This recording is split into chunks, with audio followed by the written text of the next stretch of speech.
The gentle hum of conversation filled the grand hall, a sound as soft and warm as the afternoon sun filtering through the arched windows. Alara stood near a pillar of ornate marble, her hands clasped loosely in front of her. From this vantage point, she could see everything. She could see the guests mingling, their laughter like chimes in the air. She could see the intricate floral arrangements, with lilies and white roses spilling from their vases in fragrant cascades. Most importantly, she could see her younger sister, Lily, standing beside her new husband, radiant in a way that seemed to steal all the light in the room. A smile touched Alara's lips. Every detail was perfect, just as she had envisioned, just as Lily had dreamed. It had taken months of planning, countless sleepless nights, and a level of budgeting that felt like navigating a minefield. But seeing the pure, unadulterated joy on Lily's face made every sacrifice feel insignificant. This day was a testament to a promise Alara had made to their mother years ago, a promise to always look after her little sister. Their childhood hadn't been easy. After their parents passed away in a tragic accident, Alara, then barely 20, had stepped into a role she was not prepared for, but accepted with fierce determination. She put her own dreams on hold: the university degree, the backpacking trip through Europe, the quiet life she had once imagined for herself. Instead, she worked 2, sometimes 3 jobs, ensuring Lily never wanted for anything. She became a nanny, caring for other people's children, pouring all the maternal love she had into them, and then coming home to be a sister and a guardian for Lily. The work was demanding, but it paid the bills and over the years allowed her to build a small but significant savings account. It was the Dream Fund, she had called it. A fund for Lily's future, for her education, and one day, for the wedding she deserved. When Lily had announced her engagement, her eyes shining with hope and a little bit of worry about the cost, Alara had not hesitated. She had taken her sister's hand and said, "Don't you worry about a thing. It will be the most beautiful day of your life, I promise." And it was. The venue, a restored 19th century manor with sprawling gardens, was a place they had only ever admired from afar. The dress, a delicate lace creation that made Lily look like she had stepped out of a fairy tale, had been her first choice. The catering, the music, the photographer, Alara had meticulously managed it all. Her savings were gone, drained to the last penny, but her heart was full.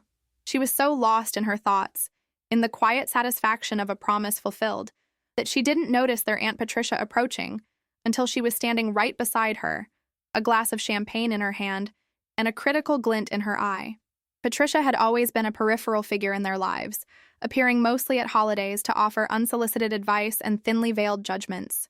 "Well, Alara," Patricia began, her voice a little too loud, drawing the attention of a few nearby guests. She gestured vaguely at the opulent surroundings. "I must say, this is all quite impressive. I didn't think Lily's young man came from money."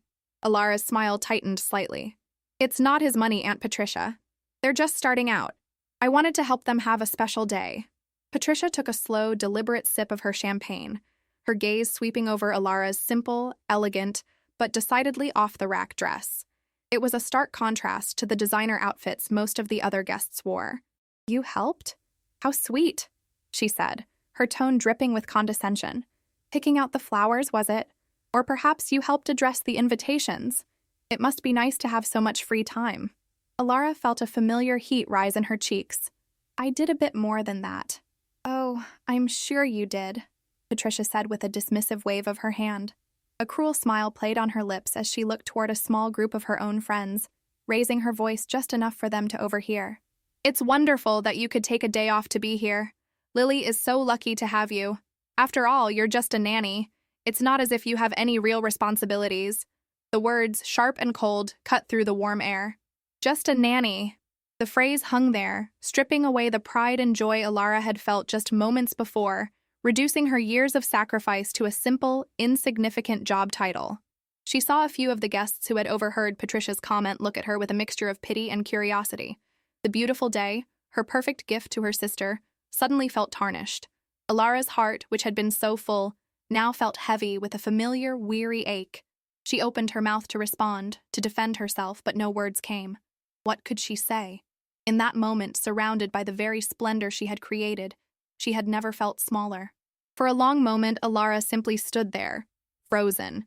The cheerful music from the string quartet seemed to mock her, a joyful soundtrack to her own private humiliation. Patricia's words echoed in her mind. Just a nanny. It was a label, a box, a neat and tidy dismissal of her entire life. She felt the eyes of the other guests on her, their polite smiles now seeming to hold a different meaning. Did they see her as an imposter? A charity case attending a party far beyond her station? The thought was a fresh wave of pain. She took a slow, steadying breath, the scent of lilies and roses filling her lungs. She would not cry. She would not make a scene. This was Lily's day, a tapestry of joy she had woven with her own 2 hands. She would not be the one to pull a single thread loose. With a composure she did not feel, Alara gave Patricia a tight, forced smile. "I'm just glad I could be here for my sister," she said, her voice quiet but firm. She then turned without waiting for a reply and walked away, her back straight, her head held high. She moved through the crowd, nodding at faces she barely registered, her one goal to find a quiet corner where she could piece her fractured composure back together. She found a small, secluded terrace overlooking the gardens, the setting sun casting long shadows across the perfectly manicured lawns. Leaning against the stone balustrade, the cool stone a welcome relief against her heated skin, she let the mask drop. Just a nanny. Was that all she was? She thought of the scraped knees she had kissed better, the bedtime stories she had read until her voice was hoarse, the terrified children she had comforted during thunderstorms. She thought of the budgets she had managed for the families she worked for, juggling school fees, grocery bills, and holiday expenses with an accountant's precision. She thought of the teenagers she had mentored, helping them navigate the treacherous waters of adolescence, celebrating their triumphs and offering a shoulder to cry on during their heartbreaks. Being a nanny wasn't just a job, it was a vocation. It was pouring your heart and soul into the well-being of others. It was learning patience, empathy, and resilience on a daily basis. And ironically, it was the very skills she had honed as just a nanny that had allowed her to plan this wedding. The meticulous organization, the fierce negotiation with vendors, the careful management of a budget that had zero room for error, it was all born from her years of running a household for others. This day, this perfect, beautiful day, was not just funded by her work. It was built by it. A soft touch on her arm startled her. She turned to see Lily, her brow furrowed with concern, her bridal glow dimmed slightly. "Alara, are you okay? I saw you walk away from Aunt Patricia. She wasn't being awful, was she?" Alara quickly wiped a stray tear from her eye and forced another smile. "Of course not. I was just feeling a little overwhelmed, that's all. It's so beautiful, Lily. Everything is perfect." But Lily knew her sister better than anyone. She took Alara's hands in hers, her gaze searching. "Don't lie to me. I know that look. She said something to hurt you." She sighed, a puff of frustration. "I swear, I don't know why she even came. All she ever does is criticize. Whatever she said, please don't listen to her. This day wouldn't be happening without you. You know that, right? You gave me this. You gave me everything." The sincerity in her sister's voice was a soothing balm on Alara's wounded pride. Before she could respond, however, a man in a sharp, dark suit approached them with a polite but urgent air. He was the venue manager, a Mr. Harrison, a man with whom Alara had spent countless hours on the phone and in meetings. "Miss Alara, forgive me for interrupting," he said, his voice calm and professional. He addressed her directly, his gaze not even flickering to the bride. "There's a small issue with the fireworks provider. Their final invoice is slightly different from the initial quote due to a municipal fee they weren't aware of. It's not a large sum, but it needs to be settled before they can begin the setup for tonight's display. I need your authorization to proceed." The moment was mundane, a simple logistical snag in a complex event, but its implications were profound. Mr. Harrison had come to her, the planner, the one in charge. He hadn't bothered the bride or the groom. He had come to the person with the authority to make the decision. Before Alara could even process the request, another voice cut in, sharp and laced with disbelief. "Her authorization?" Patricia had followed them onto the terrace, her expression a mask of scornful confusion. "Why on earth would you need her authorization for anything?" Mr. Harrison turned his head slowly, his professional demeanor unwavering, and fixed his gaze on Patricia. There was no emotion in his expression, merely a calm, factual clarity. He had spent the last 6 months dealing exclusively with Alara. He had witnessed her dedication firsthand, the late-night emails, the early morning calls, the exhaustive attention to every single detail that made this day possible. He had seen her negotiate with the unwavering focus of a seasoned CEO and care for the budget with the tenderness of a mother. Patricia's dismissive tone was not just an insult to Ilara, it was an insult to the very event he was managing. He looked from Patricia's sneering face back to Ilara's anxious one, and then addressed Patricia's question directly, his voice clear and resonant in the quiet air of the terrace.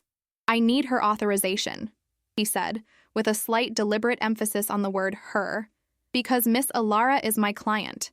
She is the one who booked this venue. She is the one who selected the menu, hired the musicians, and designed the floral arrangements."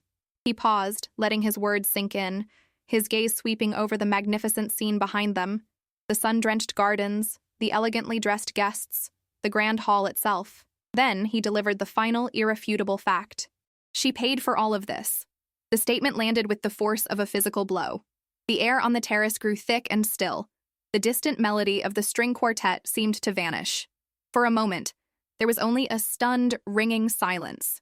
Patricia's jaw, which had been set in a smirk of superiority, fell slack. Her face, flushed with champagne and self-importance, paled. The glass in her hand trembled, the champagne sloshing precariously close to the rim. She stared at Ilara, then at Mr. Harrison, then back at Ilara, her eyes wide with utter, uncomprehending disbelief. Paid for all of this? The idea was preposterous, impossible. This was a six-figure wedding. The venue alone cost more than Patricia's car. The catering, the open bar, the sheer scale of the luxury on display. It was a fortune. And he was claiming that Ilara, the quiet niece who cared for other people's children, the one who always wore simple clothes and never spoke of having any ambition, had funded it all? That's ridiculous, Patricia stammered, her voice a hoarse whisper. She's a nanny. She said the word again, but this time it held no venom. It was a statement of pure confusion, a desperate attempt to make the world make sense again. But the most profound reaction came from Lily.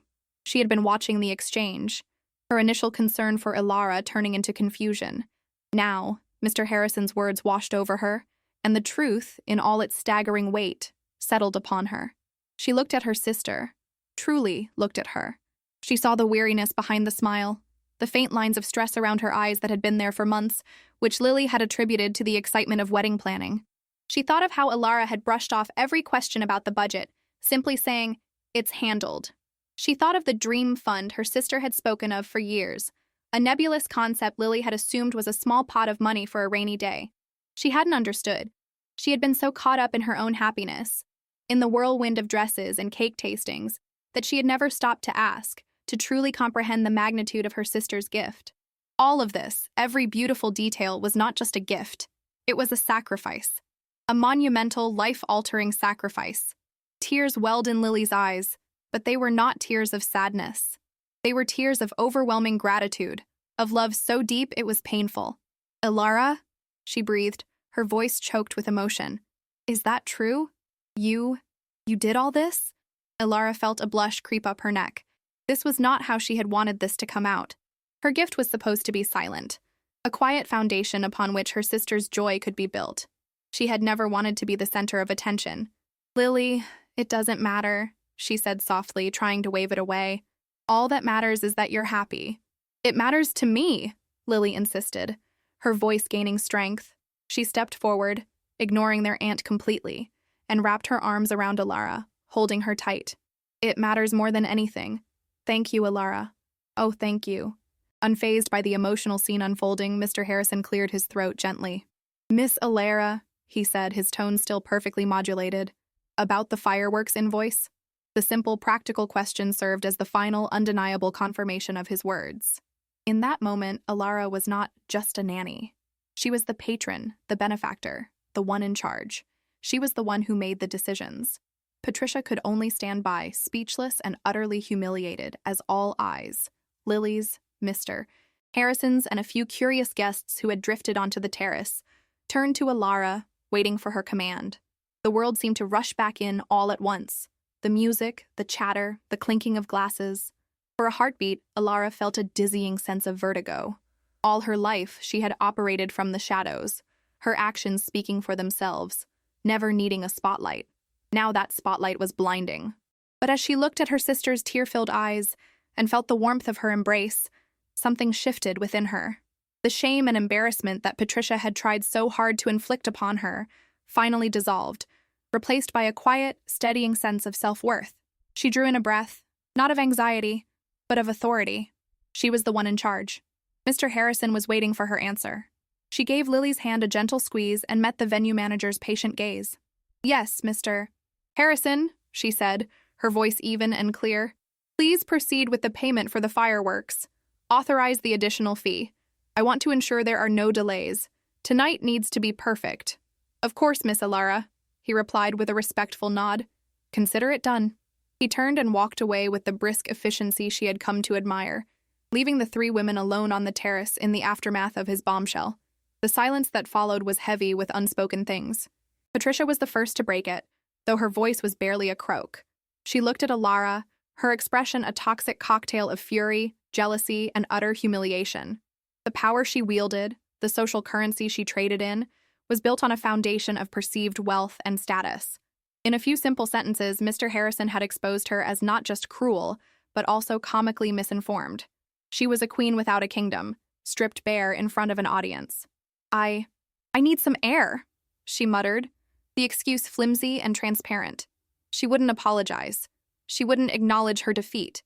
Instead, she turned on her heel and practically fled from the terrace, disappearing back into the safety of the anonymous crowd, her shoulders hunched. Lily didn't even watch her go. Her entire world had narrowed to her sister. She pulled back slightly, her hands still gripping Alara's arms, her eyes scanning her face as if seeing her for the first time. "A nanny," Lily whispered, the words filled with a dawning, horrified understanding. "She called you just a nanny. But that job, that's how you did this. All those years, all those long hours. I thought you were just saving for a house or for retirement. I never imagined—" Her voice broke, and a fresh wave of tears spilled down her cheeks, heedless of her perfect makeup. "Hey, no," Alara said softly, reaching up to wipe a tear from her sister's cheek with her thumb. "Don't cry. Not today. I didn't tell you because I didn't want you to worry. I didn't want you to feel like you owed me anything. I just wanted you to be happy, Lily. Seeing you today like this, that's the only payment I ever wanted." "But it's too much, Alara," Lily cried, her voice thick with love and guilt. "A wedding is one day. Your savings. That was your future. Your dreams." "You are my dream," Alara said simply, the truth of the words resonating in the quiet space between them. "You have been since the day you were born, and my future is just fine. Being a nanny, as Aunt Patricia so kindly pointed out, taught me more than just how to change diapers. It taught me how to manage money, how to be resourceful, how to make a little go a very long way. This," she said, gesturing to the magnificent party, "is not the end of my savings. It's the result of it. It's an investment in the most important thing in my life, you." At that moment, Lily's new husband, Mark, appeared at the terrace door, a concerned look on his face. "Lily? Is everything all right? I saw Patricia storm off, and—" He trailed off as he took in the scene, the two sisters clinging to each other, their faces etched with powerful emotion. Lily turned to him, a radiant, watery smile breaking through her tears. She pulled Alara's hand, leading her toward her husband. "Everything is perfect," she said, her voice filled with a new, profound reverence. "Mark, did you know? Alara, she gave us this day, all of it." Mark's eyes widened. He looked from his wife to his sister-in-law, a wave of understanding and awe dawning on his face. He had always liked Alara, admired her quiet strength and her devotion to Lily. But this was something else entirely. He was speechless for a moment. Then he stepped forward and, without hesitation, wrapped Alara in a warm, gentle hug. "Thank you, Alara," he said, his voice thick with emotion. "I don't have the words. Thank you." When he pulled back, Alara felt for the first time that day completely at peace. She was no longer hiding in the shadows. She was seen. She was known. She was loved. As the three of them stood there, united in this new, shared understanding, the sun finally dipped below the horizon, painting the sky in hues of orange and purple. The day was drawing to a close, but for Alara, it felt like a new beginning. Walking back into the grand hall, flanked by Lily and Mark, felt different for Alara. The air itself seemed changed, or perhaps it was she who had changed. The weight of her secret, a burden she hadn't even fully realized she was carrying, had been lifted. The sidelong glances from guests no longer felt like judgments. They felt like acknowledgments. Whispers still followed her, but their tone had shifted from pitying curiosity to one of genuine awe and respect. News, it seemed, traveled fast in a room full of people eager for a story. She saw Patricia sitting at a table near the back of the room.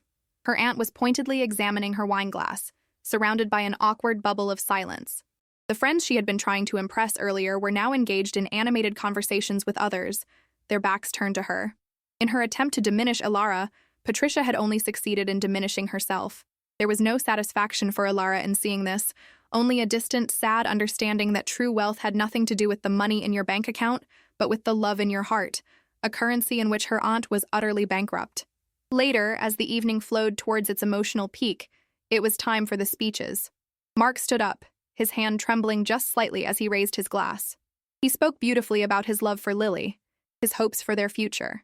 Then he turned his gaze to Ilara. "A marriage is not just the union of two people," he said, his voice resonating with sincerity.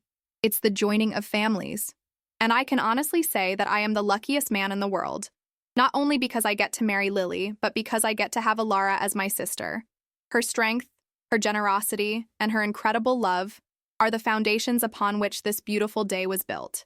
We are here today because of her, and we will spend the rest of our lives being grateful for the gift she has given us." He raised his glass higher.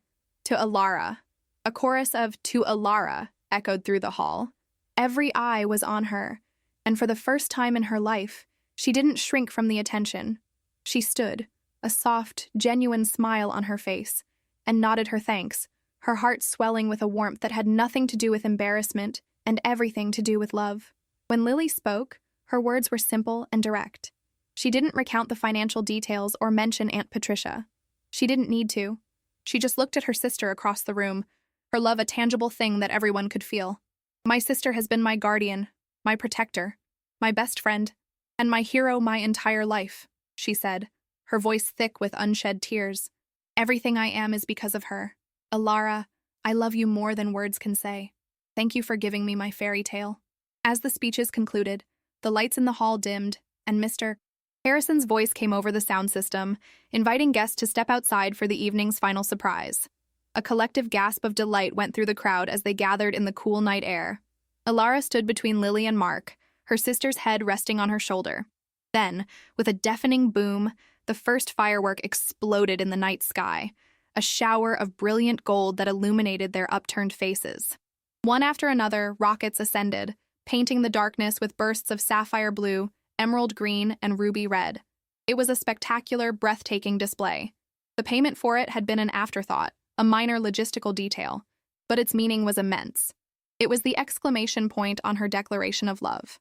Watching the vibrant colors reflect in her sister's joyful eyes, Ilara felt a profound sense of completion. The words "just a nanny" came back to her, but they were no longer a weapon. They were a badge of honor. Yes, she was a nanny. A nanny had done this. A nanny had built a life, protected a family, and orchestrated a miracle. Her work was not insignificant.